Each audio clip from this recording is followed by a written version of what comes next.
the story of the man who could hear the dead. Emeka first heard them when he was 7 years old. He thought it was the wind, soft whispers brushing past his ears at night. But the wind doesn't say your name. Emeka. He sat up in bed, his room was empty. The door closed, the window shut. Yet the voice continued. Not loud, not spoken, thought, a sentence placed directly inside his mind. As he grew older, the whispers became clearer. Not everywhere, not from everyone. Only near graveyards. Only near hospital morgues. Only near places where silence felt heavier than air. And one day, he understood. He wasn't hearing the living. He was hearing the dead. Not their voices, their last thoughts. Regrets, warnings, unfinished sentences. Sometimes it was simple. I should have called my mother. Sometimes it was terrifying. He's still there. The thoughts didn't come from ghosts floating in white sheets. There were no shadows or glowing figures. Just echoes. Lingering pieces of minds that hadn't completely faded. Emeka tried to ignore it. He avoided funerals, crossed streets to avoid cemeteries, refused hospital visits. But the dead don't stay quiet forever. One night, walking home in Abuja after a power outage, he heard something different.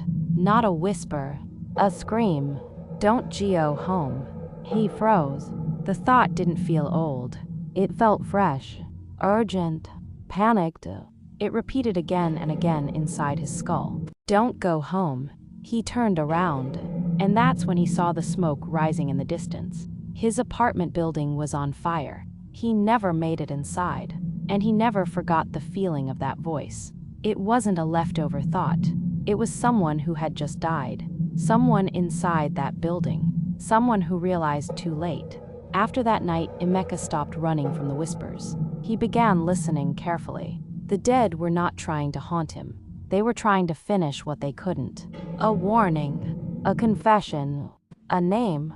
And slowly, people began to notice something strange. Emeka always knew where bodies would be found. He would quietly tell authorities where to search. He would guide families to hidden truths. He never explained how, but he knew. Because the dead think loudly. Years passed. The whispers grew softer, fewer, until one evening, sitting alone in his dark living room, he heard something that made his blood run cold. A thought, clear, close, right behind him. I can hear you too. Emeka turned slowly. There was no one there. But for the first time in his life, the thought did not feel like it came from the dead. It felt alive. And outside his window in the silence of the night,